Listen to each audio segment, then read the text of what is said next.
Polar equation of chord of contact के बारे में बताया जा रहा है। इस चैप्टर का अंतिम थ्योरम है। Polar equation of chord of contact क्या हो जाता है, L by R minus E cos theta into L by R one minus E cos theta one is equal to cos theta minus theta one. इसी को प्रमाणित करना है। और थ्योरम है कि to find the polar equation of the chord of contact of tangent drawn from given point to conic L by R is equal to 1 plus e cos theta। ये conic है, L by R is equal to 1 plus e cos theta। इस पर कोई दिया हुआ point है, उससे chord of contact. Chord of contact क्या होता है, दिए गए बिंदु से दो टेंजेंट खींचा जाता है किसी भी कर्व पर, और दोनों टेंजेंट के को मिलाने वाली जो रेखा है ना, जो उस कर्व पर कॉर्ड होता है, उसी को कॉर्ड ऑफ कांटेक्ट कहते हैं। उसी कॉर्ड ऑफ कांटेक्ट का इक्वेशन हमको फाइंड आउट करना है।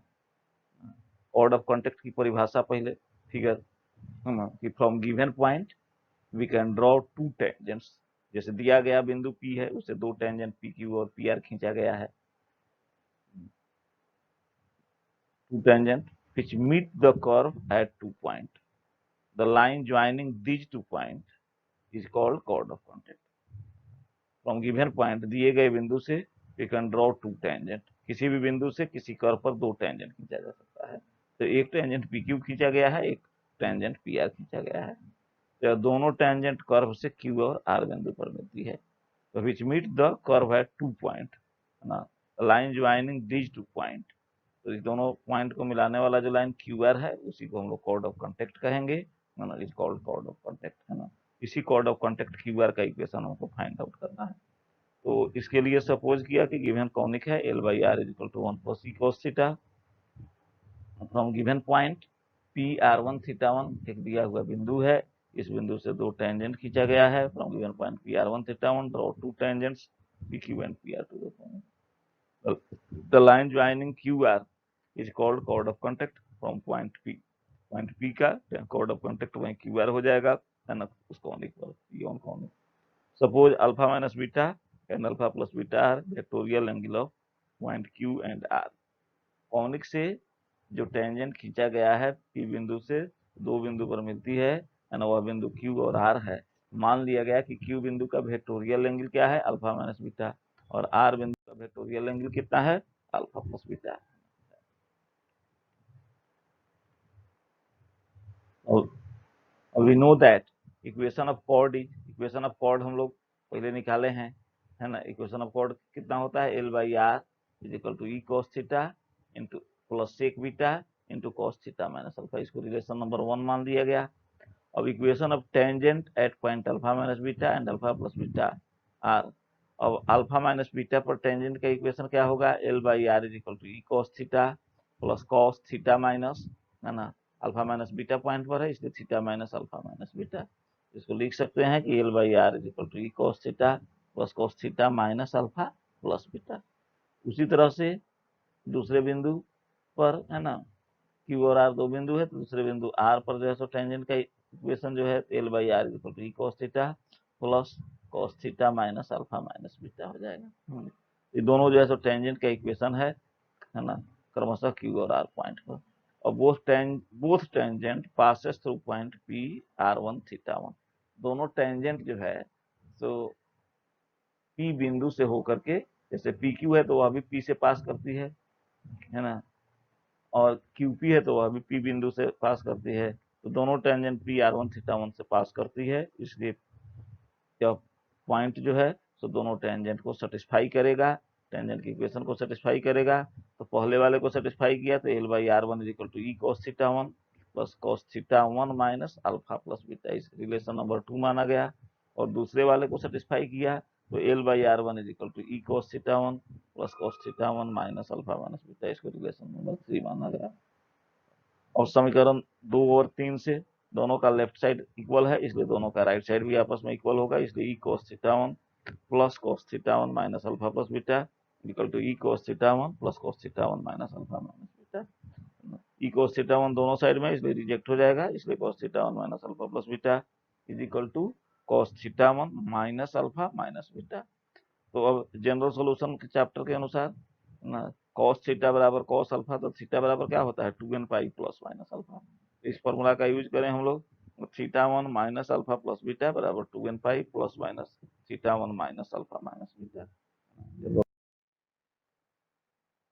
पॉजिटिव साइन लेने से जो है सो रिजल्ट जो है सो अल्फा बराबर बीटा होगा, इसलिए उसको पॉजिटिव साइन को नहीं टेकअप करेंगे, है ना। तो इसलिए by taking negative sign theta 1 minus alpha plus beta is equal to 2n pi minus theta 1 minus alpha minus beta. तो इसलिए theta 1 minus alpha plus beta is equal to 2n pi minus theta 1 plus alpha और plus beta. तो beta से beta reject हो जाएगा, plus beta दोनों side में है, इसलिए थीटा 1 और माइनस थीटा 1 लेफ्ट साइड में जाएगा, तो theta 1 plus theta 1 is equal to 2n pi plus alpha ना, माइनस अल्फा लेफ्ट साइड का राइट साइड में चला गया है, इसलिए 2 थीटा 1 बराबर 2n pi alpha plus alpha 2 alpha, इसलिए theta 1 is equal to n pi plus alpha. Theta 1 is equal to n pi plus alpha हो गया, और putting the value of theta 1 minus alpha is equal to n pi into relation 2 में theta 1 minus alpha का value n pi रखा गया है ना। तो यह l by R one is equal to E cos theta 1 plus cos n pi plus beta. इसलिए l by R one minus E cos theta 1 is equal to cos n pi plus beta, और cos n pi plus beta को -1 का power n into cos beta लिखा जा सकता है। तो इसलिए l by R one minus 1 का power n into cos beta, इसलिए 1 by cos beta is equal to -1 का power n divided by l by R one minus E cos theta 1। 1 by cos beta sec beta is equal to -1 का power n into 1 by l by R one minus E cos theta 1।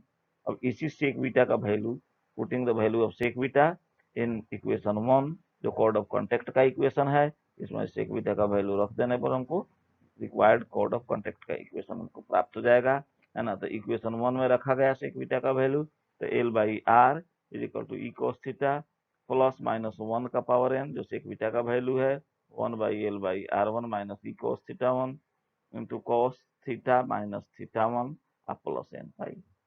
तो therefore l by R minus E cos theta left side में गया, -1 का power n into cos theta minus theta 1 plus n pi, cos n pi plus theta minus theta 1 का value -1 का power n cos theta minus theta 1 divided by l by R one minus E cos theta 1। अब यह denominator का जो l by R one minus E cos theta 1 left side में चला गया, तो l by R minus E cos theta into l by R one minus E cos theta 1, यह बराबर -1 का पावर n इंटू -1 का पावर n -1 का power 2n cos theta minus theta 1। और -1 का कोई भी इवन पावर होगा तो पॉजिटिव हो जाएगा, इसलिए l by R minus E cos theta 1 into l by R one minus E cos theta 1 is equal to cos theta minus theta 1, which is required equation of chord of contact. यही chord of contact का equation हुआ, तो इस chapter का theorem जो है सो समाप्त हुआ। न्यूमेरिकल है, न्यूमेरिकल भी बताया जा रहा है।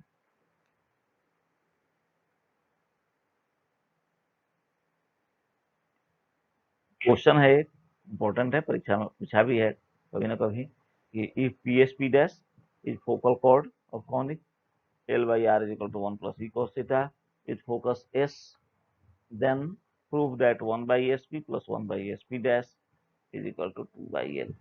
चाहे और में prove that semilatus rectum of any conic is harmonic mean between the segment of any focal chord। यानी पी एस पी डैश अगर फोकल कॉर्ड है किसी कॉनिक पर, है ना, दिए गए कॉनिक पर, हमको साबित करना है एस जो है सो फोकस है, तो एस पी जो है सो उसका हाफ होगा, तो 1 by S P plus 1 by S P dash by L साबित करना है। यानी एस पी डैश और एल जो है सो हार्मोनिक प्रोग्रेशन में होगा और एल उसका हार्मोनिक मीन होगा, यही हमको दिखाना है। फिगर दिया हुआ है, इसमें पी एस पी डैश जो है सो फोकल कॉर्ड है, एस जो है सो फोकस है ना, गिवन कॉनिक है, L by R is equal to 1 plus E cos theta, इसको इक्वेशन नंबर 1 मान लिया गया। और P S P dash is focal chord of conic, suppose vectorial angle of P is alpha, P का vectorial angle alpha है, तो P dash का जो है सो, है ना, चूंकि यह पूरे स्ट्रेट लाइन के रूप में है, इसलिए पी डैश का पाई प्लस अल्फा हो जाएगा, 180 डिग्री से मूव करेगा तो पी डैश पर आएगा, इसलिए पी डैश का vectorial angle pi plus alpha. और पी का पोलर कोऑर्डिनेट एस पी और अल्फा होगा उसी तरह से। और यह जो है so lies on conic so satisfy the equation of conic, conic 1 पर जो है सो लाइज करता है ना, एस पी अल्फा, तो इसलिए यह कॉनिक इक्वेशन 1 को सेटिस्फाई करेगा। तो इसलिए आर की जगह एस पी हो जाएगा, है ना, और थीटा की जगह अल्फा हो जाएगा इक्वेशन 1 में। तो L by R, L by S P is equal to 1 plus E cos alpha हो चुका है ना। तो इसलिए 1 by S P is equal to 1 plus E cos alpha by L, इसको रिलेशन नंबर 2 माना गया। उसी तरह से सिमिलरली पी डैश का पोलर कोऑर्डिनेट जो है सो एस पी डैश और पाई प्लस अल्फा होगा, है ना। इसमें radius vector S P dash है और पाई प्लस अल्फा वेक्टोरियल एंगल है, और यह पी डैश बिंदु भी कोनिक 1 पर लाइज करता है, इसमें पड़ता है। तो इसलिए यह पॉइंट भी कोनिक इक्वेशन को सेटिस्फाई करेगा। तो इसलिए हम लोग लिख सकते हैं, तो है ना, कि L by S P dash, R की जगह S P dash is equal to 1 plus E cos pi plus alpha, और cos pi plus alpha minus cos alpha, इसलिए L by S P dash is equal to 1 minus E cos alpha, इसलिए 1 by S P dash is equal to 1 minus E cos alpha by L, इसको relation number 3 मान दिया गया। तो adding 2 and 3 दोनों को जोड़ दिया जाए, तो 1 by S P plus 1 by S P dash 1 plus E cos alpha by L plus 1 minus E cos alpha by L. L को एलसीएम कर दें तो 1 प्लस ई कॉस अल्फा प्लस 1 माइनस ई कॉस अल्फा, माइनस ई cos alpha से plus ई cos alpha reject हो जाएगा, तो 2 by L, इसलिए 1 by S P plus 1 by S P dash equal to 2 by L, है ना। तो यही हमको प्रमाणित करना था, और 2 बाई एल को 1 by L plus 1 by L रखें, तो इसलिए 1 by S P minus 1 by L equal to 1 by L minus 1 by S P dash. तो यह डिफरेंस समान है, इसलिए 1 by S P 1 by L और 1 by S P dash AP में होगा, अर्थमेटिक प्रोग्रेशन में होगा, क्योंकि कॉन्सिक्यूटिव टर्म का डिफरेंस समान है। तो जब यह अर्थमेटिक प्रोग्रेशन में होगा तो इसका रेसिप्रोकल एस पी एल और एस पी डैश जो है तो हार्मोनिक प्रोग्रेशन में होगा, है ना। तो बीच वाला एल जो है तो हार्मोनिक मीन होगा between S P and S P dash, यानी जो फोकल कॉर्ड है उसका जो एल जो है सो हार्मोनिक मीन होगा, यही